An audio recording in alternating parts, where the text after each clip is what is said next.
Hi friends, എല്ലാവർക്കും നമസ്കാരം. എല്ലാവർക്കും ചാനലിലേക്ക് സ്വാഗതം. നമ്മുടെ കഴിഞ്ഞ വീഡിയോ ഓണം സ്പെഷ്യൽ പായസം റെസിപ്പിയുടേതായിരുന്നു, കൊഴുക്കട്ട പായസം. ഇന്നും ഞാൻ വന്നിരിക്കുന്നത് ഒരു ഓണം സ്പെഷ്യൽ റെസിപ്പി ആയിട്ടാണ്. പച്ചടി, പപ്പായ പച്ചടിയാണ് നമ്മുടെ ഇന്നത്തെ റെസിപ്പി.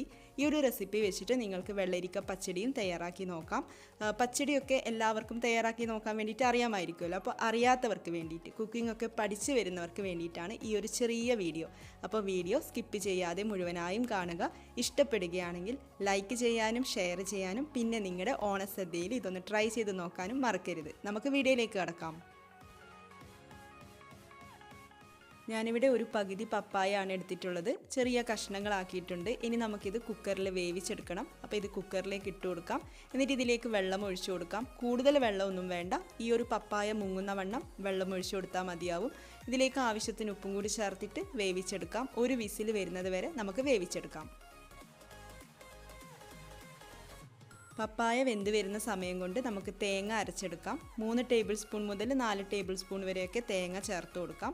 അതിലേക്ക് ഈ ഒരു സൈസിലുള്ള 3 പച്ചമുളക് കീറിയിട്ട് തേങ്ങയിലേക്ക് ചേർത്ത് കൊടുക്കാം. ഒരു തണ്ട് കറിവേപ്പില ചേർത്ത് കൊടുക്കാം. പിന്നെ ജീരകം ചേർത്ത് കൊടുക്കണം. ചെറിയ ജീരകം 1/2 ടീസ്പൂൺ ജീരകം ചേർത്ത് കൊടുക്കാം. അതുപോലെ 1/2 ടീസ്പൂൺ കടുക് ചേർത്ത് കൊടുക്കാം. ആവശ്യത്തിന് വെള്ളം കൂടെ ഒഴിച്ചിട്ട് നമുക്കിത് നന്നായിട്ട് അരച്ചെടുത്തിട്ട് വരാം. കുക്കർ ഇവിടെ ഒരു വിസിലൊക്കെ വന്നിട്ട് ഇതിൻ്റെ പ്രഷറൊന്ന് മാറിയപ്പോൾ ഞാൻ തുറന്ന് നോക്കുകയാണ്. പപ്പായ വെന്ത് വന്നിട്ടുണ്ട്. വെന്തടിഞ്ഞു പോവരുത്, ഇതുപോലെ ഇരുന്നാൽ മതിയാവും. ഇനി നമുക്കിതൊരു ചട്ടിയിലേക്ക് മാറ്റാം. ഈ ബാക്കി വരുന്ന വെള്ളം കൂടെ ചട്ടിയിലേക്ക് ഒഴിക്കണ്ട.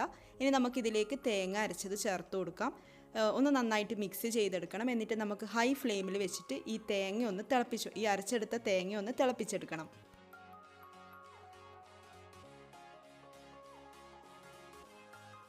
ഈ ഒരു സമയത്ത് ഉപ്പൊക്കെ നോക്കിയിട്ട് ചേർത്ത് കൊടുക്കാം. നമുക്കിതിനി ഒന്ന് വറ്റിച്ചെടുക്കാം.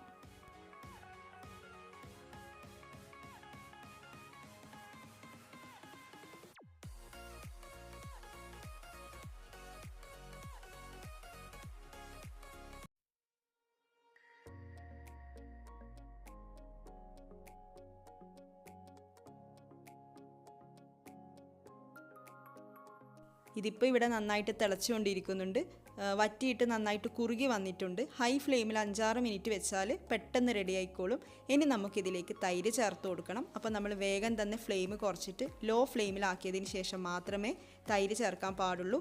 ഞാനിവിടെ 6 ടേബിൾ സ്പൂൺ തൈര് മിക്സിയുടെ ജാറിൽ ഇട്ടിട്ട് ഒന്ന് അടിച്ചെടുത്തിട്ടാണ് ചേർത്ത് കൊടുക്കുന്നത്. കട്ട തൈര് ചേർക്കാൻ പാടില്ല. അപ്പോൾ മിക്സിയിലിട്ടിട്ട് ഒന്ന് അടിച്ചെടുത്തിട്ട് നമുക്ക് തൈര് ചേർത്ത് കൊടുക്കാം. 1/2 ടീസ്പൂൺ പഞ്ചസാര ചേർത്ത് കൊടുക്കാം. ഓപ്ഷണലാണ്, ചെറിയൊരു മധുരത്തിന് വേണ്ടിയിട്ട് ഒന്ന് മിക്സ് ചെയ്ത് കൊടുക്കാം. എന്നിട്ട് ഫ്ലെയിം ഓഫ് ചെയ്ത് കൊടുക്കാം. തൈര് ചേർത്ത് കഴിഞ്ഞാൽ നന്നായിട്ട് തിളപ്പിച്ചെടുക്കേണ്ട ആവശ്യമൊന്നുമില്ല, ചിലപ്പോൾ പിരിഞ്ഞു പോവും. അതുകൊണ്ടാണ്.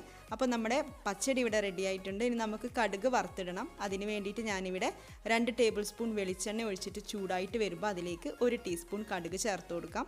പിന്നെ 1-2 തണ്ട് കറിവേപ്പിലയും 2-3 വറ്റൽമുളകും കൂടെ ചേർത്ത് കൊടുക്കാം. പച്ചടിക്ക് എരിവ് കൂടുതലാണെങ്കിൽ വറ്റൽമുളക് ചേർത്ത് കൊടുക്കുന്ന സമയത്ത് അതിൻ്റെ ഉള്ളിലെ സീഡ്സൊക്കെ കളഞ്ഞിട്ട് ചേർത്ത് കൊടുക്കാം. അങ്ങനെ ആകുമ്പോൾ പച്ചടിയിൽ വറ്റൽമുളകിൻ്റെ എരിവൊന്നും വരില്ല. അപ്പോൾ ഇനി നമുക്ക് കടുക് വറുത്തത് പച്ചടിയിലേക്ക് ചേർത്ത് കൊടുക്കാം. ഇപ്പോൾ കുറച്ച് ചൂടാറിയിട്ടുണ്ട്. പച്ചടി നിങ്ങൾക്ക് കാണാം, ഇവിടെ കുറച്ച് കുറുകി വന്നിട്ടുണ്ട്. ഇത് നല്ല ഒരു കുറുകിയിരിക്കുന്ന പച്ചടിയാണ്. നമ്മൾ ഇലയിലൊക്കെ ഒഴിച്ചു കൊടുക്കുമ്പോൾ ഇങ്ങനെ ഒലിച്ചങ്ങ് പോകുകയൊന്നും ചെയ്യില്ല. നല്ല കുറുകിയിരിക്കുന്ന പപ്പായ പച്ചടിയാണ്. അപ്പോൾ എല്ലാവരും ഒന്ന് ട്രൈ ചെയ്ത് നോക്കുക. എന്നിട്ട് നിങ്ങളുടെ അഭിപ്രായം കമൻസിലൂടെ എന്നെ അറിയിക്കുക. നമുക്ക് അടുത്ത ഓണം റെസിപ്പിയായിട്ട് വീണ്ടും കാണാം. Thank you.